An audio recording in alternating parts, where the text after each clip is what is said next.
nelayan adalah sebuah pemukiman yang memiliki ciri-ciri khusus dalam pembentukan pemukiman. Pemukiman ini terbentuk karena kesamaan budaya yang mengandalkan mata pencaharian dari hasil laut. Kampung Nelayan Cilincing yang terletak di Jakarta Utara, Indonesia, memiliki sejarah sebagai kampung nelayan sejak tahun 1920-an. Cilincing berasal dari gabungan dua kata, ci dan calincing. Kata ci berasal dari bahasa Sunda yang berarti anak sungai, dan kebetulan sungainya mengalir dari selatan ke utara. Sedangkan calincing diambil dari sebuah pohon sejenis belimbing ulu, Aphroa carambola, yang termasuk dalam famili Oxalidae yang kebetulan banyak tumbuh di sekitar wilayah tersebut. Sebagian besar penduduk kawasan Cilincing bekerja sebagai nelayan yang mengandalkan hasil laut sebagai penopang kehidupan mereka, dengan pola pemukiman sejajar yang merupakan pemukiman yang memanjang di sepanjang jalan. Cilincing ini sendiri menjadi kawasan yang cukup vital karena terletak di sebelah timur pelabuhan Tanjung Priok. Assalamualaikum, halo semuanya. Perkenalkan, aku Regina. Aku Amira. Kami perwakilan dari kelompok 4 Ekonomi, Perkotaan, dan Perdesaan. Oke, sekarang kita lagi ada di mana sih, Mir? Nah, sekarang tuh kita lagi ada di Kampung Nelayan Cilincing nih, Gin. Nah, teman-teman semuanya, kita semua lagi ada di Kampung Nelayan Cilincing, yang dimana kampung ini tuh terkenal dengan kehidupannya yang unik untuk para nelayan dan juga tantangan-tantangan mereka yang hadapi di daerah pesisir pantai Jakarta Utara ini. Nah, jadi di video kali ini kita itu akan membahas tentang kehidupan sehari-hari para nelayan dan juga kebijakan-kebijakan pemerintah untuk nelayan tuh yang ada di sini. Oke, nggak perlu nunggu lama nih teman-teman untuk kita tahu gimana kebijakan-kebijakan dari pemerintah dan juga bagaimana kehidupan nelayan yang ada di sini. Mungkin kita langsung aja yuk nanya-nanya ke para warga dan para nelayan yang ada di sini. Yuk, ikut kita. Di sekitar sini itu selain nelayan ada mata pencaharian lagi nggak Pak? Ada, cuma ya begitu, ternak itu, lindet itu, Apa tuh Pak? yang semacam, jadi ininya tuh, ya pemulung lah, nyari-nyari aqua gitu. Kalau selain itu lagi ada nggak? Ya, mungkin buka jasa apa gitu? Nggak ada, udah paling ya begitu, cari apa pemulung, terusan paling tuang beca, nyari beca udah gitu doang. Berarti kalau untuk mata pencaharian inti di sekitar sini Iya, itu udah nelayan? nelayan doang. Oh gitu. Oke.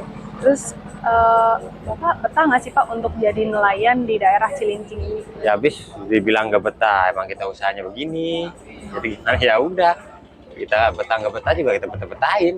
Orang kita mata pencariannya cuma begini.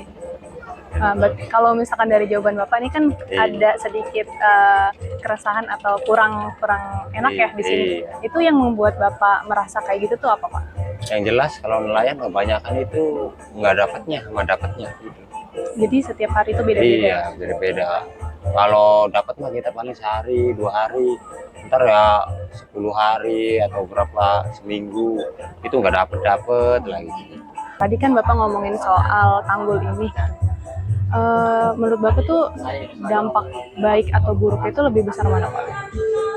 Tahu juga kalau buat nelayan mah emang kalau kata saya agak ribet buat ininya.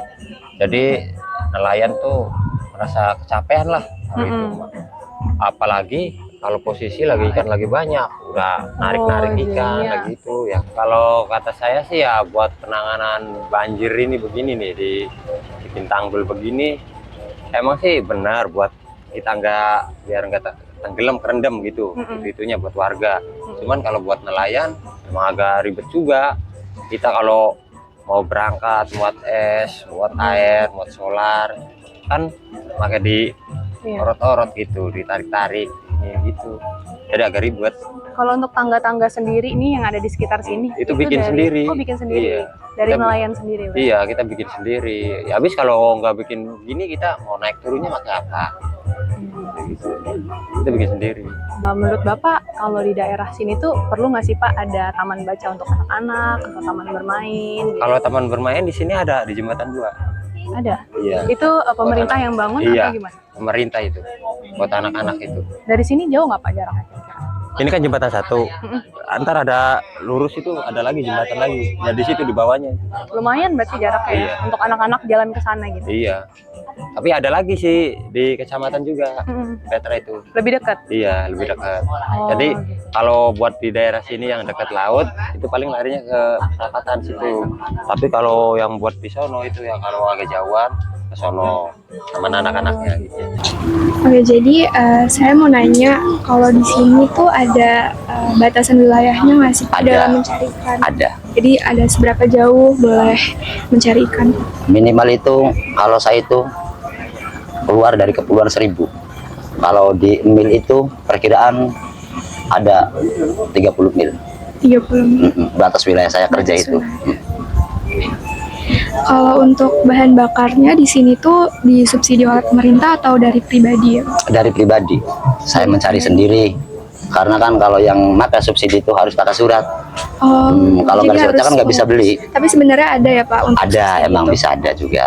Tapi kan Dia saya tuh kan punya langgan. mengajukan atau mengajukan subsidi itu atau bagaimana?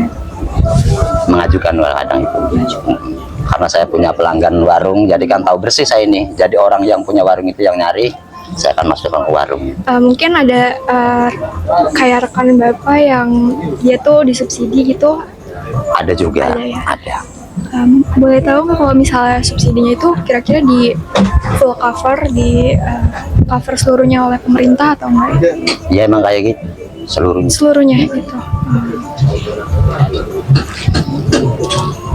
Nah, terkait dengan kebijakan dari Dinas DKI Jakarta, kan ada pelatihan terkait pembuatan alat tangkap ikan ramah lingkungan. Dan juga ada pelatihan perbaikan perbengkelan mesin kapal nih Pak. Apakah Bapak pernah ikut pelatihan itu sebelumnya? Enggak, cuma karena saya kan ikut orang kan pribadi saya kan, karena tahu dari kawan ke kawan. Karena nelayan kayak gini kan ibaratnya kan nelayan kecil lah, jadi kan nggak ada terlalu dipantau atau gimana kan sama pemerintah kan. Menurut Bapak sendiri pelatihan seperti itu penting nggak sih Pak? Ya penting nggak penting, kalau dibilang penting ya penting, kalau dibilang nggak penting ya gimana kan. Ya namanya kita buat pribadi mikirin diri sendiri kan, gimana sepatnya kan. Kalau terlalu mikir kayak gitu kan lama proses kan kayak gitu. Ya penting kita jalanin. Pak, ini mau nanya tentang apa ya, penjualan dari hasil tangkapan Bapak.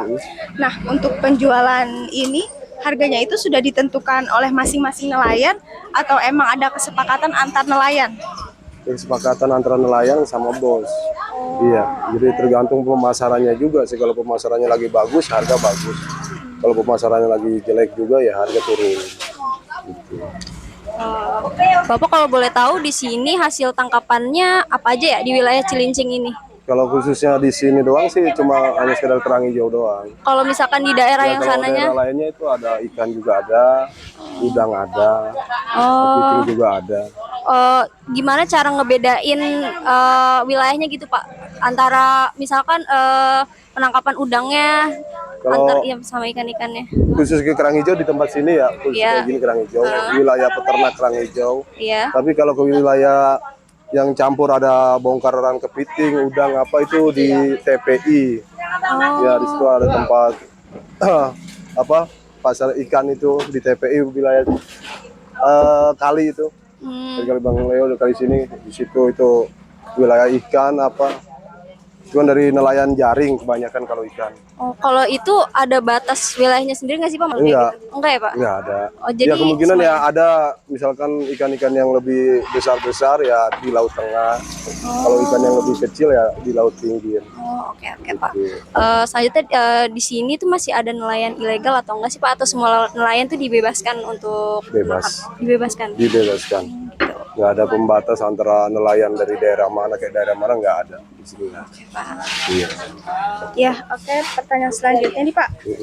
Berdasarkan data yang udah kita cari, itu Dirjen Perhubungan Laut itu menerbitkan tanda daftar berbasis elektronik, itu semacam SIM untuk nelayan, yang mana fungsinya itu jika nanti ada subsidi dari pemerintah, itu Bapak bisa mudah mendapatkan subsidi tersebut karena sudah terdaftar di IPAS tersebut. Nah, sebelumnya Bapak apakah udah tahu dengan program IPAS tersebut? Kebetulan belum. Oh, belum. Belum. Berarti Belum ada. sebelumnya ada info-info gitu dari ketua RT sini. Kebanyakan yang kayak gitu kan di antar ini kelompok koperasi. Oh, Iya, sebenarnya ya koperasi itu nggak menyeluruh sih, nggak semua nelayan ikut ke koperasi semua.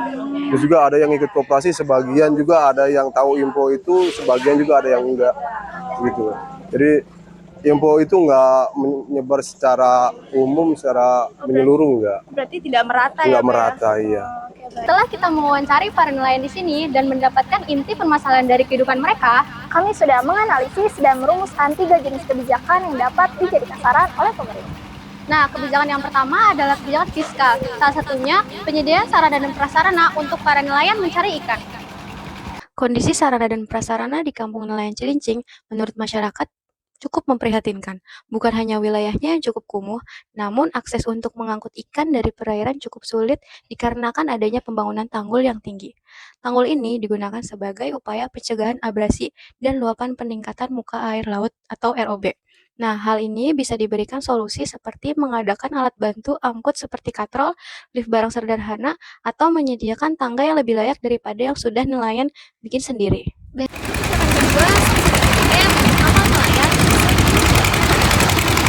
Bensin yang menjadi faktor utama untuk bahan bakar perahu nelayan menjadi salah satu permasalahan yang dapat merugikan karena harganya tak menentu, sedangkan penghasilan nelayan sangat bergantung pada hasil tangkapan mereka. Walaupun pemerintah sudah membuat kartu BBM subsidi, namun nyatanya masih banyak yang tidak dapat merasakan hal keuntungan itu.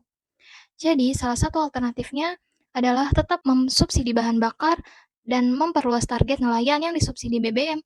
Karena menurut data yang ada, dari 150 nelayan, hanya sekitar 19 perahu atau kapal nelayan yang mendapatkan subsidi. Selanjutnya, kebijakan moneter yang pertama, kebijakan pembuatan koperasi untuk mengelola dan mengakses dana simpan pinjam dengan bunga rendah. Kondisi masyarakat di kampung nelayan Cilincing rentan terhadap perubahan iklim, kesulitan modal usaha, dan kualitas sumber daya manusia yang rendah. Akibatnya, mereka mengalami kesulitan dalam memenuhi kebutuhan hidup sehari-hari, bahkan ada masyarakat yang terlilit hutang dengan rentenir. Sehingga, mayoritas warga alih profesi apabila tidak dapat melaut dengan mencari tambahan penghasilan dengan membuka warung kelontong. Untuk itu dibutuhkan lembaga koperasi yang dapat membantu memberdayakan dan memenuhi kebutuhan sehari-hari masyarakat di kampung nelayan Cilincing.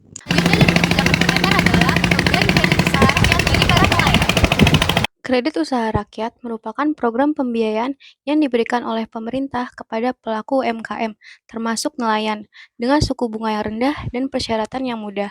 Tujuannya adalah untuk mempermudah akses UMKM terhadap permodalan seperti perahu, alat tangkap, atau juga bahan bakar.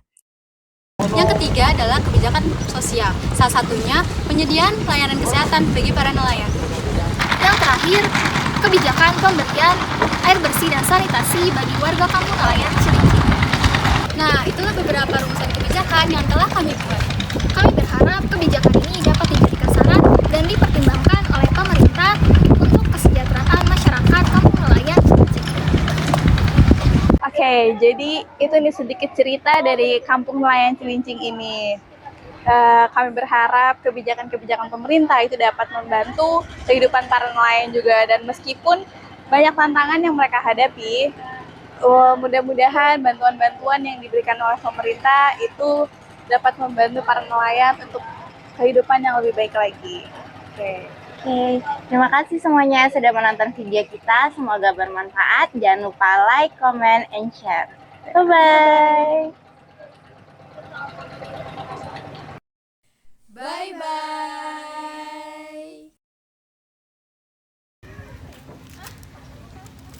Buat jaringin Tina ini.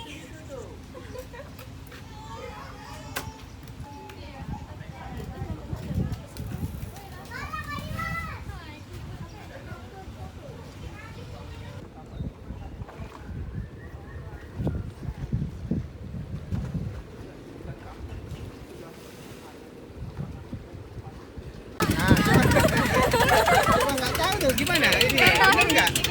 2, 3. Halo guys.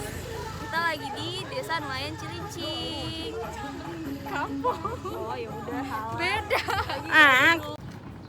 Tengok Gi. Ulang deh, ulang. Itu sambil disusul Pina jadi kenapa? Ayo Pina. Nggak boleh bawa. Boleh sini. No way. Dimasukin. Kita ngobrol. gitu, iya. Ya nggak gitu. Ada suara. Ya.